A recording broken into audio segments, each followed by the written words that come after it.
organized around the delivery of our academic programs. And in the 11 years that I've been president, here's some of the things that our team has been able to accomplish. 11 years ago, we had about 9,000 graduates per year. This year, we had 18,400. And we are on our path to 25,000 graduates by June 30th, 2020. In 2002, we did about $100 million of funded research, slightly less than that. In 2012, we did $405 million of funded research without a medical school, so a four-fold increase. So now imagine a doubling of the number of graduates and a four-fold increase in the amount of research, but we didn't add anyone to the faculty. And we have about 1,800 fewer employees than we had in 2008. So just process that for a second. And that then would imply that we are either one of three things: untrue, which is not the case, magicians, which is not the case, or we do things in a different way, which is the case. So how is it that we're able to take a public university which has only been organized as a university since 1960, has only been on the track of, we were many things before that. We were a territorial teachers college. We didn't give any degrees until 1925, no degrees outside of education until the 1960s. No funded research until 1980, none.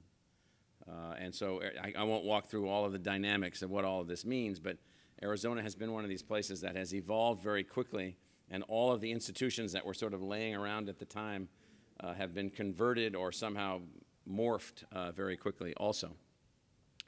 Now, for us to move ahead then as a university to take on this mission, this public mission of education and economic success and quality of life enhancement and all of the other things that we have worked on, for us to be able to do that has meant the following. It has meant that we could do anything other than accept any normal model. We could do anything other than accept any model by which any other college or university operated as the core operating parameter for our institution. It meant that we would not be able to achieve these goals. And by the way, our goal from our board is that by June 30th, 2020, we will produce 25,000 graduates a year, as I've already mentioned, and we will also have $700 million a year of research funding, which will mean that in an 18-year time frame between 2002 and 2020, we will have gone from 8,000 graduates or 9,000 graduates a year to 25,000 graduates a year, and from $100 million a year of research to $700 million a year of research, all within the same institution in an 18-year time frame. So that's basically the transformation trajectory, while also, and this is in our stated public goals, lowering our cost to produce a degree by every possible means. Now, to do these things and to advance on these things has required us to focus on 5 or 6 particular issues to be able to enable us to act and behave as a stronger force for economic development, a stronger force for economic adaptation, a stronger force for the success of the institution. First on that list, and I believe this is true for every college, should be true for every college or every university, public, private, proprietary, it doesn't make any difference. We have become sheep or cattle, and we stand in line. I use a sled dog analogy, that most of us as institutions are in some kind of a line, and the line in front of us is basically a set of behavioral characteristics and a set of objectives that each of us have to work toward. And we exist in a highly ranked-oriented line where we're all trying to be something about someone that's ahead of us in the line. So I'm at University X, and we want to be like University Y, and at University Y, we want to be better like University Z, or college A, B, and C, whatever it happens to be. And so this notion of unique identity is incumbent upon each of us to find a way in which we can find some part of our collective mission that we embrace at an individual institution, some identity within that mission that we can then become the best at, whatever that is. It could be in one academic program. It could be in 5 academic programs. It could be in a particular angle, a particular style, a particular pedagogical methodology, whatever it is, but anything other than a generic identity. So in our particular place, we came up with a series of what we call design aspirations, 8 of them. One of them is leveraging place, that the physical location where you're located is the single most important factor to your design. In our case, intellectual fusion was one of these design aspirations. And that meant that in our particular case, we were less interested in the acceptance of organizational structures called disciplines or departments and just accepting it than we were in designing what we thought was cool, what we thought was interesting, what we thought was worth doing. So how many of you are all our college administrators? And how many are board members? So of the board members, like how many political science departments do we need? And if we need them, how many need to be all the same? And so I'm using this as a way to sort of articulate, if you imagine that you have a unique vision for your school, how would your academic program, academic design, academic structure, academic purpose, the way you engage with the community or the way you engage on the economic development objective, how would it be differentiated based on your design? And it doesn't mean that there aren't commonalities. There certainly are. But this notion of unique vision. Now, there are overarching elements to this notion of unique identity.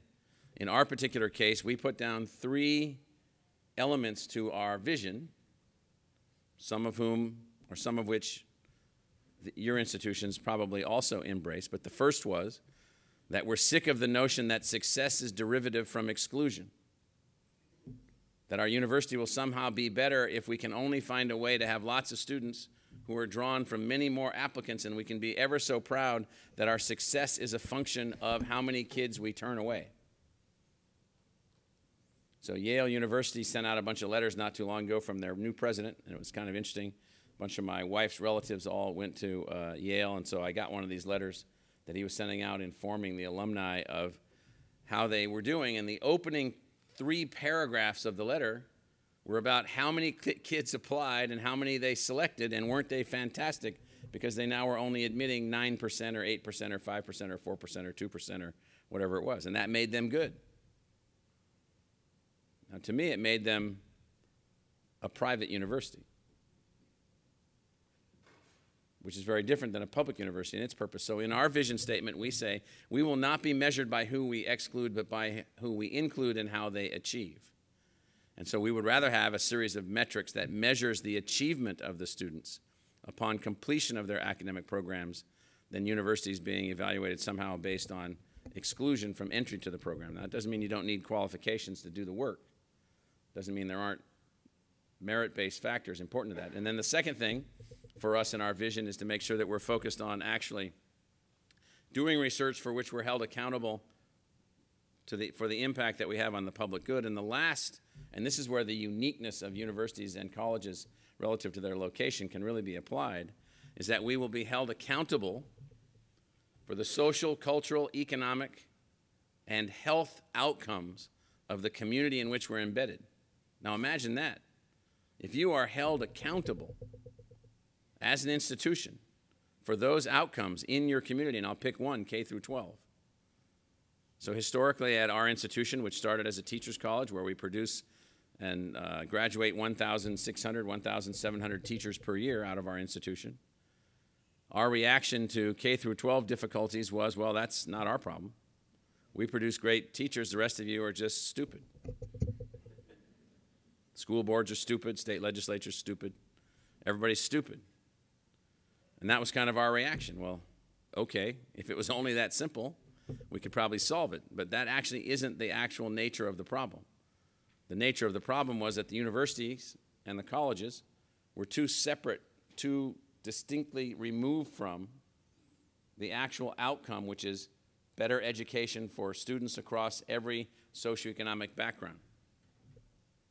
So now imagine if you have, as a part of your own institutional accountability and your own institutional design, the measured success of the actual location where you are, the actual region. If you're a big public university like UK, you've got a statewide, or University of Louisville, you got big metropolitan area or a big statewide mission. If you're located in a region, you've got a regional mission. If you're a private college, you certainly have a location also. What is your relationship with the success of that region? Now, we all think this way, but very few of us are held accountable this way. Very few are held accountable. We have made this a part of our vision. So this notion of unique identity is easier to extrapolate when you think about the notion of a unique identity derivative of, in fact, a locationally based mission. Second,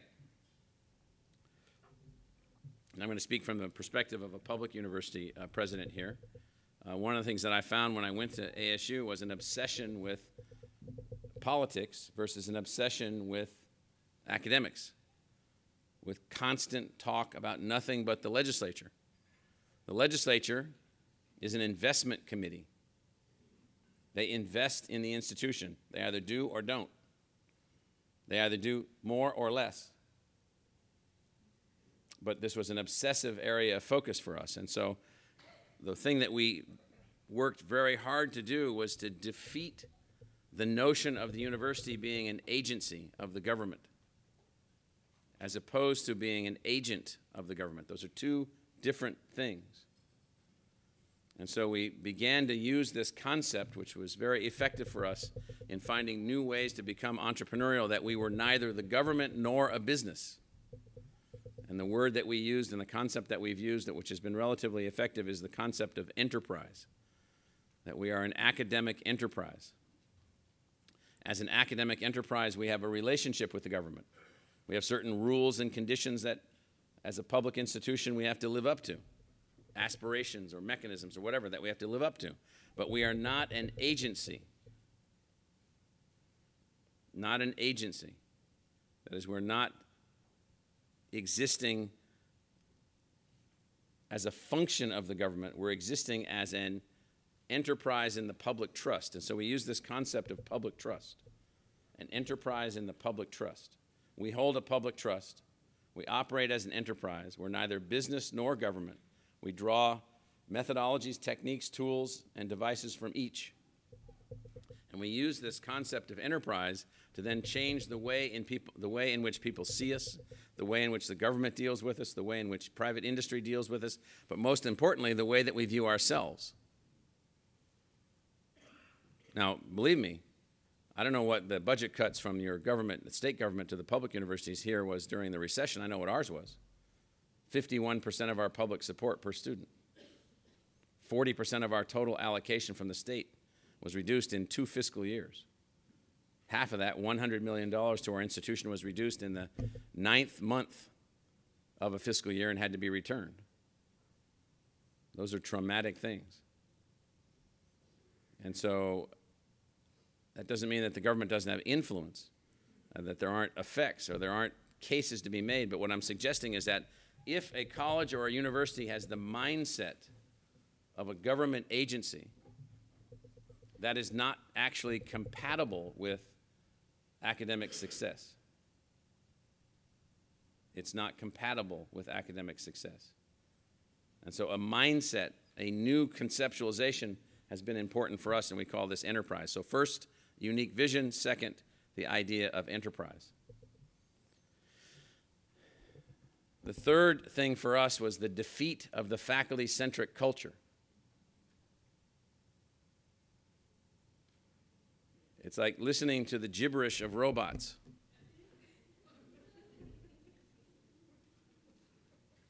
And the replacement of that faculty-centric culture with a student-centric culture. Now, many of the institutions here probably have student-centric cultures, and some probably are saddled with faculty-centric cultures. In a faculty-centric culture, you negotiate everything. Rather than dreaming together, you negotiate together. Rather than conceptualizing together how you're going to improve the outcomes for your students, you negotiate. Rather than looking hard and fast at the metrics of your students' success and holding everyone accountable for that, from the administration to the faculty, you negotiate. So therefore, immense amounts of energy are placed into what I call negotiation and argument. I was at one of those institutions for 12 years. I was one of the provosts at Columbia University in New York City, and I was a faculty member there. I got tenure there. I grew up there. Faculty-centric culture. Argue, argue, argue, argue, argue.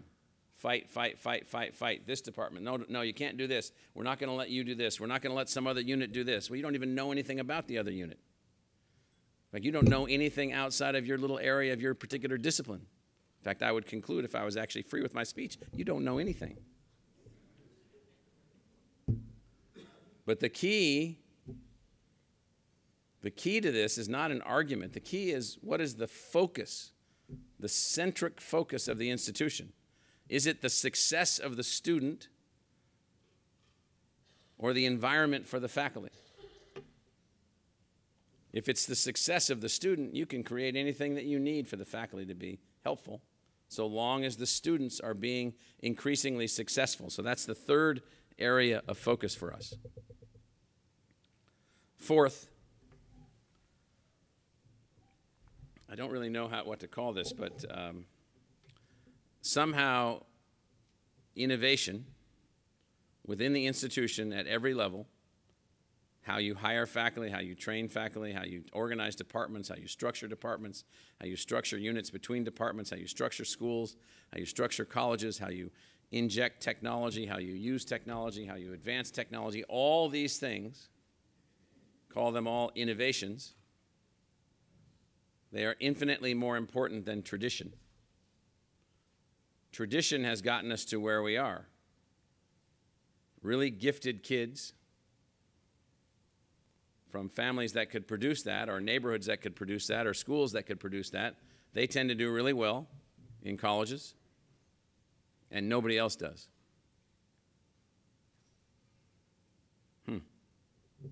Tells us there's something wrong. College graduation rate in the United States, anybody know what it is? It's lower than the high school graduation rate. Of the kids that start as first-time, full-time freshmen, I'm not talking about all numbers, first-time, full-time freshmen at an American college, what's the graduation rate? It's under 55%. And we think in colleges and universities we're all this high and mighty, that we're just putting our chests out because, up the street at Harvard and Cambridge, they're graduating, 95% of their kids. Yeah, well, I don't even understand how they lost the 5% they lost.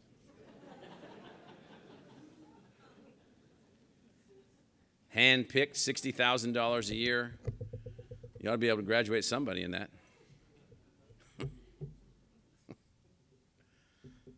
So, this notion of innovation trumping tradition, arguments from tradition that have no meaning, arguments from tradition that have no purpose, arguments from tradition that no one even knows what they mean. A couple of us were talking about this morning and yesterday also about, so someone said, I said, well, why is a semester 15 weeks long? I don't know, because, Farmer John in 1850 wanted everything on some kind of an agricultural agrarian calendar. Summers off so you could, plow, hook up the mule or whatever it is that you did back then. And then so I said, okay, then good. Let's just follow the tradition of an agricultural society which built a college around all white males. That's fantastic. And so tradition must be trumped by something else, particularly now. And in our case, we've made that innovation. Another key element for us in doing the things that we've been able to do is to, and I've said this joke a couple of times, I'll just say it again. So my wife gave me this fantastic watch a few years ago after she realized I was being sucked too far into the academic world. So this is a watch that simulates the rotation of the sun, the earth around the sun. It actually has, seconds, minutes, hours. There's a calendar on here for days. It's fantastic. It actually simulates, the earth and its movement and its rotation, as opposed to the watch that I used to wear, which was an academic watch, where every second hand was a semester, and time evolves really slowly. 5 clicks of the second hands, 2.5 academic years. And so for us, speed has become essential. There is nothing that we're talking about that takes a year to talk about. Nothing. Nothing. There's nothing that we talk about that takes 3 years to study and analyze. We're not that important.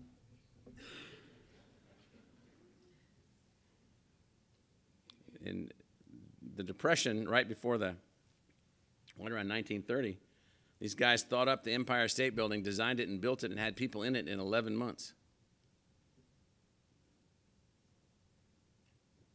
When the country was doing important things like defeating enemies, they could conceive of, launch, and organize academic scientists from around the world into the Manhattan Project, design, conceptualize, test, and deploy a weapon of mass destruction in a time frame that did not exceed 30 months, because what they were working on was seemingly very important. What we work on is very important, but we've lost the notion of time. So therefore, we make fewer decisions. We take longer to make the decisions. We take longer to ponder the decisions. We create environments in which the decisions can be argued over and over and over. And so one of the things that we've worked really hard to do is to make speed a new core cultural change of the institution. You got 1 month to decide. You got 1 semester to decide. You got 2 weeks to decide. And this notion that somehow there's some value in the pondering of something over, 3 or 4 years. I'll give you an example. So when I was at Columbia University and I was executive vice provost, I was charged with 2 assignments among many that were kind of interesting. So on one assignment, I was charged with a small problem that we had in the Henry Crum School of Mining. So there was a school at Columbia University called the Henry Crum School of Mines at one point. It was created by an endowment in the Civil War, during the Civil War. It had 11 or 12 faculty members. Everyone was endowed, a massive amount of endowment, and unfortunately, no students. And so there was some concern on the part of the university of the previous 2 administrations had tried to correct this. And the guy who was my boss at the time, the provost, he said, well, I'm going to send you in. You're kind of like a fullback. You're going to go in and you're going to fix this. What do you mean I'm going to fix it? He says, well, these people won't, we can't get anything done. They're wasting all these faculty lines.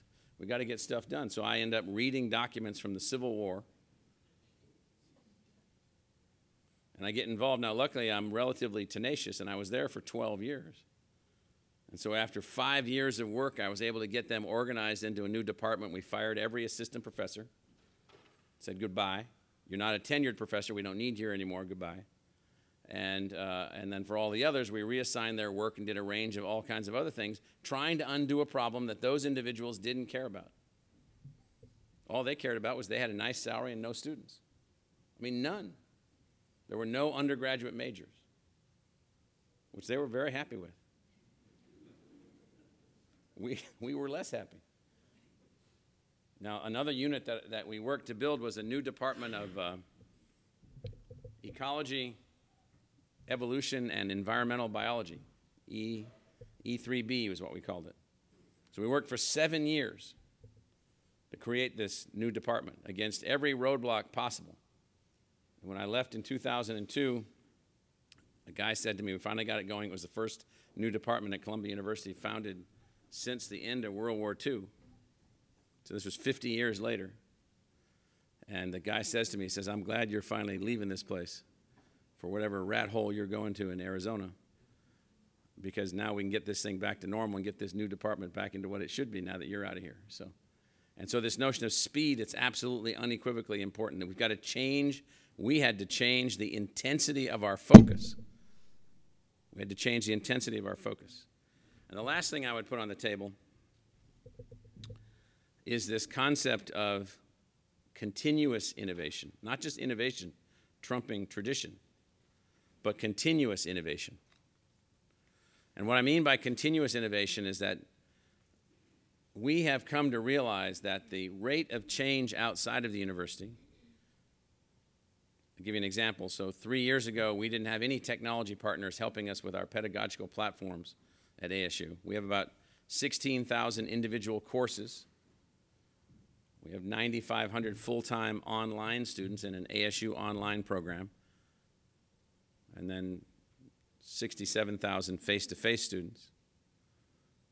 And 3 years ago, we didn't have 40 technology partners that we have now helping us with our pedagogy. And what we've realized as we've gotten into this, with all of the changes occurring around us, all of the new tools, unbelievable learning tools, all the new ways of doing things, all the tools that the kids are using, the 40,000 simultaneous people we have logged on at any given moment to a wireless network on our buses, on our campuses, all the stuff that you guys have, all these things that are going on, is that if you're not involved in continuous innovation, you will be replaced, you will be destroyed and then replaced.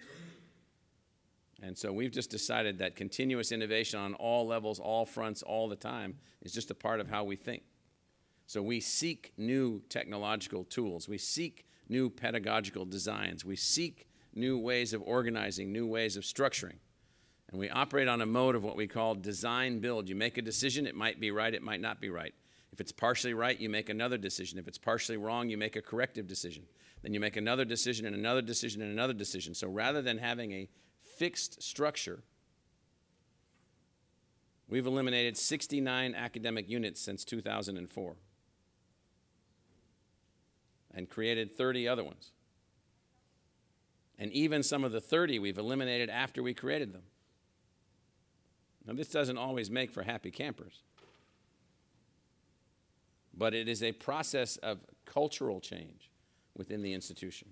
So this notion of continuous innovation, once you build that into the cultural realm, the cultural norm, then it almost becomes expected. In fact, we laugh sometimes now that we're to the point now where we're only generating a small fraction of the ideas. People are saying to us, well, we want to change this. We want to adjust this. We want to make this adaptation. Let's change this structure. We want to attach this unit. We want to close that school, move that faculty over here. That's all coming from the faculty as they seek to find ways to optimize around our student-centric mission. So then, in summary, the methodological approach that has helped us to be the greatest possible asset that we could be to the success of our regional economy has at all levels been to have a unique vision and a unique identity, to be student-centric in our orientation, to have innovation trump tradition, to change the clock speed of the university, and to focus on and build into the culture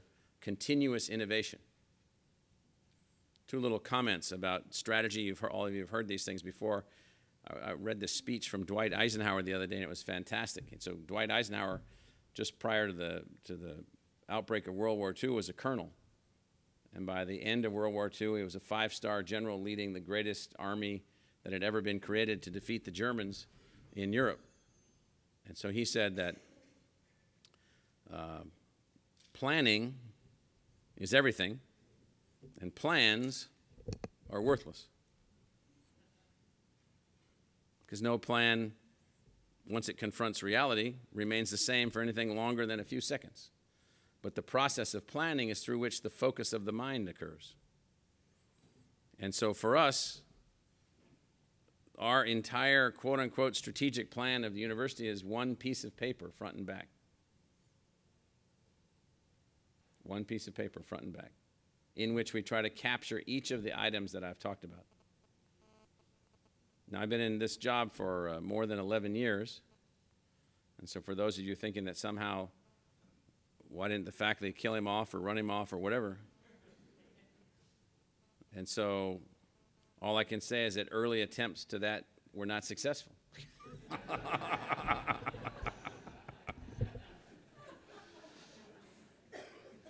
And evidence of the product of the work of the institution and the impact of the institution on our economic success in our region have made later attacks moot. It's like, well, what are you got the way that we were and now the way that we are and what we were able to do and what we are able to do and the resources that we used to have and the resources that we have now. Everything from fantastic faculty salary changes over time to fantastic facilities to fantastic ways that we've been able to advance the enterprise to other ways that we've achieved things and other things that have been done by our faculty and our staff. And so what we've been able to do, and maybe I'll just sum up with this second thing about strategy and plans, is that you all know that culture trumps strategy every single day of the week. So if I get hit by a bus out here on the street and don't get to get back home, my wife and family will hopefully be sad, but back at the university they'll say, well, what did he actually do, or what actually happened? And what I hope they say is that our culture changed. We were able to successfully alter the culture of the university, and thus by altering the culture of the university and not just accepting the standard issue culture, we are now able to do things, think about things, and achieve things in ways that we were not able to do in the past. And then hopefully they'll say, next, let's move on with this new culture. So why don't I stop there and see if there's comments or questions, and I'd be happy to talk about anything. So thank you.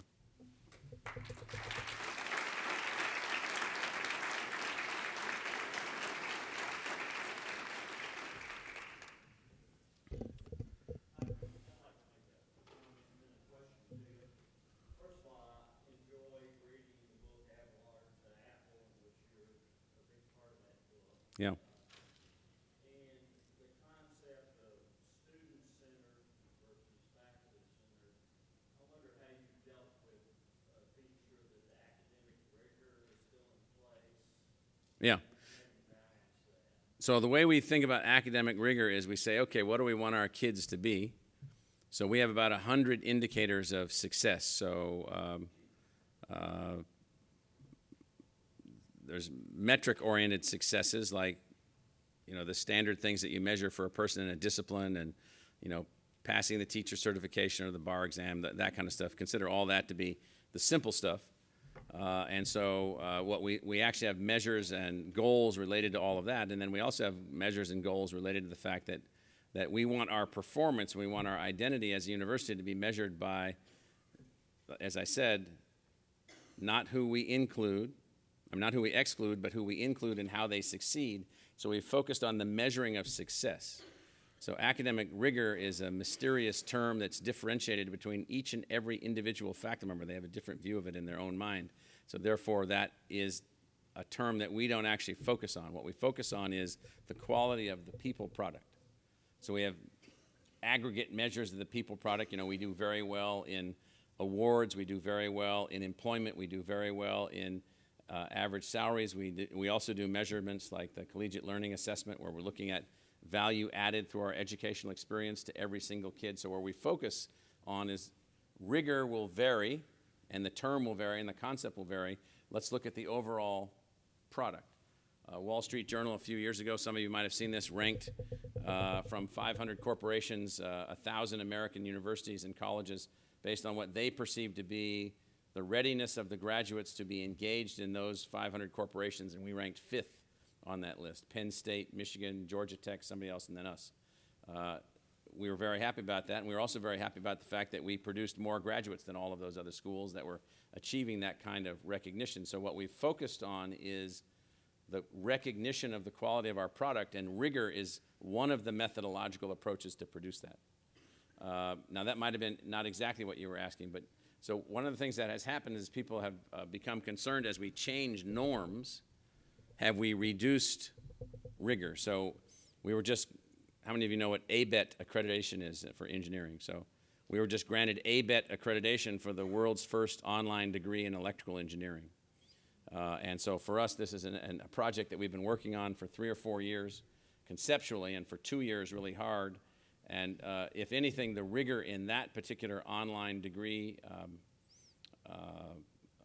structure is harder than anything that you can imagine. And so there's no desire on our part to change the intensity of the learning experience. It's just the opposite. We're looking to intensify the learning experience. So some of the things that we've been able to do through our technological introductions, for instance, have been, I don't know the exact percentage, but we have larger and larger numbers of students now with 3 majors and 4 majors. And so we're looking for majors and major clusters. We're looking for ways to deepen their learning and intensify their learning. And so rigor between majors is variable. So what we're after, I guess the sum of the question, some of the answer would be, what we're after is the measured product. And rigor is a means to that end. And so we're not certainly focused on reducing rigor. Was there something else you wanted to add to that, or does that? Okay. There's a bright light in my eye, so all I see is that you probably have on a blue shirt. That's all I can tell. Yes?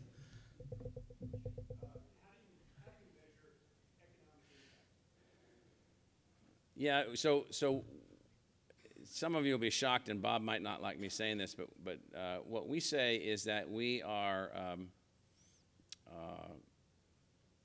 that the counting of jobs and the counting of X numbers of billions of dollars of impact, we do all that kind of stuff. Nobody really cares about any of that. we have spin-out companies, and I think I was reading an article yesterday. Our spin-out companies last year that are based in Phoenix raised $65 million of venture capital. Just the spin-out companies that were seeking venture capital from ASU raised that much venture capital last year. So that might be an indicator, but that's not what we use. What we really look at is we think of our region as an ecosystem, as an economic ecosystem, and we think about ourselves as having a role within that ecosystem. So we're a producer of people, we're a producer of ideas, and we're a producer of new stuff, new things.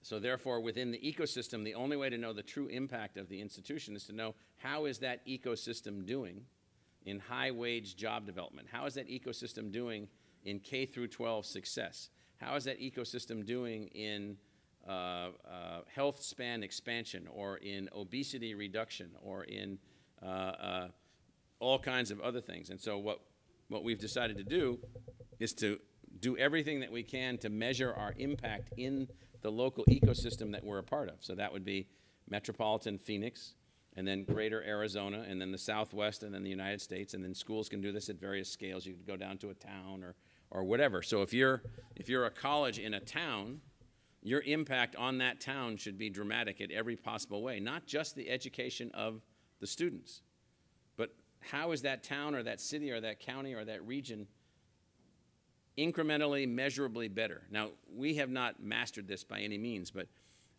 what we focus on is our impact. So then that means within the ecosystem, you go to the other actors within the ecosystem and you ask them, how are we helping you to be successful?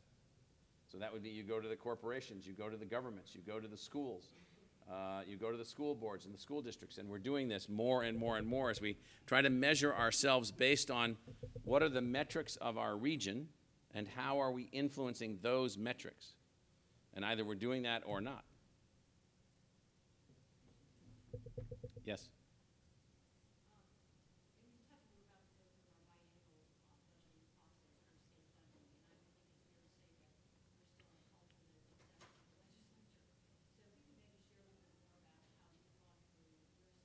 Yeah. Right. Right. So our legislature flies mostly yellow flags that say, don't tread on me, just to put that into perspective. And so everybody knows what that is, right? That used to be the flag for the Navy long ago, and it was one of the flags for the United States along the way, and then it became, I think it's called the Gadsden flag, and it's also gotten picked up by Tea Party guys. And I know there's no Tea Party people from Kentucky, but there are from Arizona. And so... And so there's nothing wrong with that. I'm just giving you a political landscape articulation. So those are people that generally feel that the role of the government should be reduced. They're generally people that feel that public investment got out of control over a long period of time. We need to get it back under constraint. So that's the general legislative environment. In 2002, when I took office, 44% of our budget came from the state. And today, about 12% of our budget comes from the state. And our budget went from $800 million a year to $2.1 billion a year in that same time frame. That is, we generated a whole bunch of new revenue, new philanthropy, new partnerships, new linkages, new tuition revenue, large numbers of out-of-state students, large numbers of international students. And in the ensuing time since the Great Recession, we have renegotiated our relationship with the state, where we have said to the state, you are an investor in the university, and we want to be invested in for performance. And so we're one of the places moving down the performance path. And so there's no more enrollment funding. There never has been capital funding and never has been financial aid, just to put that into perspective. So I think the last time we received a publicly funded, we've received 2 buildings by public finance of the 40 buildings that we've put up in the last 10 years, and the rest all came by other means. And so our present relationship with the legislature is complex because we're trying to figure out how to fund the performance pool. So here's how it will work. There's only 3 public universities in Arizona. And my guess is there'll always only be 3 public universities in Arizona. And the way that it works is the pool will be set up based on some indicator of economic performance of the state. So resources will be put into a pool, and all allocations from the pool will be based on which universities are performing the best on 3 criteria. Percentage of increase in degrees produced, additional student credit hours taught, and expanded funding for research. 50% for the first, 25% for the second, and 25% for the third. And so I don't know whether or not the model in the long run will end up that way, but the best way to sort of look at this is that enrollment funding no longer is the case. We agreed to that when there was no measurable economic activity in the broader economic ecosystem called the state, that is, if the state is financially suffering, then the university gets nothing. And we agreed to that.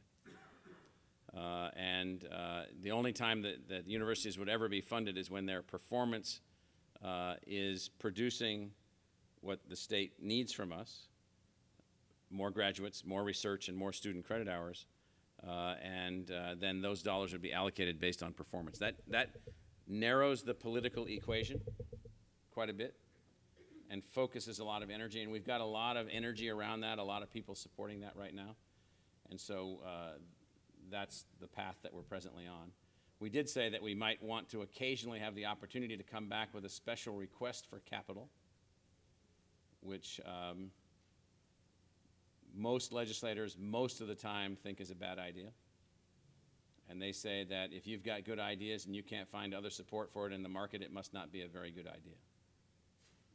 And there's some merit to that.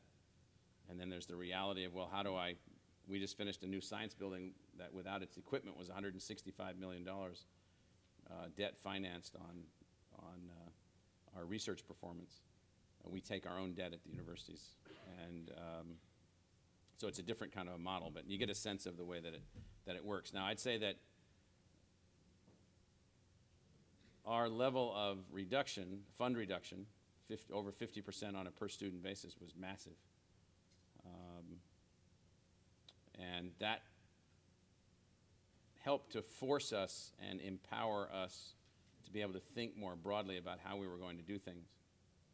So we have half of our daytime power right now being provided by solar technology, 25 megawatts, all through private sector partnerships, no capital expenditure on the part of the university.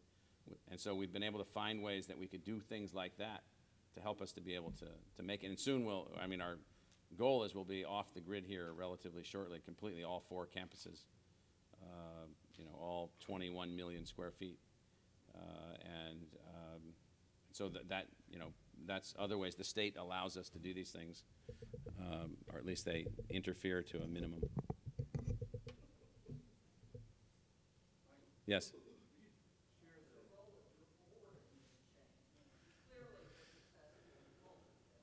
Yeah, so the board, I report to a board of 10 citizens, and the other 2 university presidents in the state report to the same board, and we don't have a chancellor. And so we're 3 independent universities reporting to this board. The role of the board has been to help drive change by the setting of the expectations. I couldn't see who asked that question. Oh, way back there, okay. And so what we asked for our board was to quit worrying about what color the inside of the boiler was and what paint texture we were worrying about putting on some building, which is, Boards want to get interested in lots of details and so forth, and what we really asked them to do was to focus on the setting of our objectives and then holding us accountable to those objectives. And so we went through an exercise 4 or 5 years ago called a Vision 2020 plan, in which they set a series of goals and objectives for us to attain, and then all of our business plans and all of our strategic plans and all of our presentations and everything we do, with some minor exceptions, are related to how are we doing relative to that. Are we making progress? Are we not making progress? Did we launch this? Did we not launch that? And so the board has been embracing, at least of us, you know, the changes that I'm talking about. They obviously, for many of them, had to, one, be aware of them and in some cases approve them. We just can't, you know, eliminate 6 colleges just by the stroke of a pen, as much as our provost would like. But and so the board's been engaged in this process, and the board serves 8-year terms. And so I've been through one full cycle of the board, and then now on another cycle of the board. Bob, you were. Yeah. Would you share with me the Kaufman grant? We had a session yesterday on entrepreneurship. So a few years ago, so we set as one of our what we call design aspirations, and you can find all this on the asu.edu website. We set some of our design aspirations. One of our design aspirations was that the university would, we say university as entrepreneur. We would embrace entrepreneurship. And what we meant by that was that we would make the university to be able to act and behave more entrepreneurially itself, and that we would create within the university opportunities for students and faculty to be more entrepreneurial. And then also we would create teaching and learning experiences for all students to be more entrepreneurial, not just business and engineering students. And so we got some help from the Kaufman Foundation a few years ago. We got a $5 million grant that we matched with 5 times that, so it was a 5X grant. We'll give you 5 if you can raise 25. And so we had a $30 million initiative. And the $30 million initiative, don't let the number scare you, it's just spread out across a lot of colleges. And so the $30 million initiative was to create entrepreneurial, educational, and learning experiences and programs and activities in every college: nursing, teachers college, science, design, arts, music, everything across the entire institution, journalism. And so we worked to put in place mechanisms whereby students could form enterprises inside the company, inside the university, could form companies inside the university, could work as teams inside the university. We created laboratories, spaces, incubators. Last year we had more than 10,000 students involved in some kind of formal class on entrepreneurship, and another 5,000 students involved in entrepreneurial activities. Hundreds of student companies spin out enterprises. 90 student companies spun out last year from the university, coming from journalism, nursing, everywhere. Journalism and nursing have been the most successful at making this happen. And who would have imagined that coming out of the journalism school you'd get spin out technology companies and spin out information enterprises and new kinds of tools and apps and all kinds of other things. And so what we've tried to do is just create this spirit of entrepreneurism, and the Kaufman Grant helped us get that going. I did mention earlier that getting it going and getting it started and moving it is one thing. Sustaining it over a long period of time, that's where we're still sort of struggling a little bit, because everybody wants to go back to an inertial state, except for one group, the students. The students have unbelievable passion and unbelievable energy about this entrepreneur stuff. We get a lot of yik-yak from some of the faculty. Oh, you're turning the university into a business or something like that. We said, well, not really. About half the enterprises these kids are starting are social enterprises. They're focused on, you know, better learning tools for high school kids, or better graduation rates, or neighborhood hunger programs, or whatever. So entrepreneurism doesn't mean just businesses. It means the starting of ideas and the moving of your ideas into some kind of use.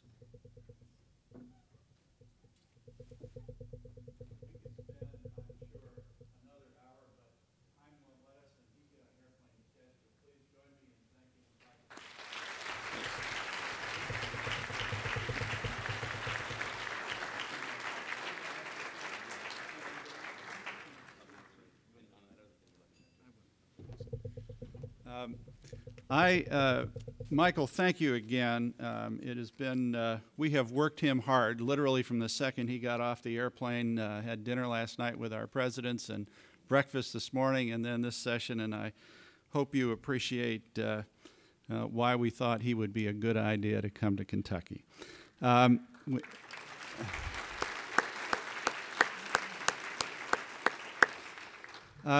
We have scheduled for you a 15-minute break, and thereafter we have 3 concurrent breakout sessions that will begin promptly at 9:45. All of the breakouts will take place on the second floor. Just follow the signs, and at 11 a.m. we'll break out by sector for interactive networking sessions, which are also located on the second floor. And lunch will be back in this room at noon. The sessions are in your schedules, and as I understand it, you can pick whichever one you want to go to. So 15 minutes. Thank you very much.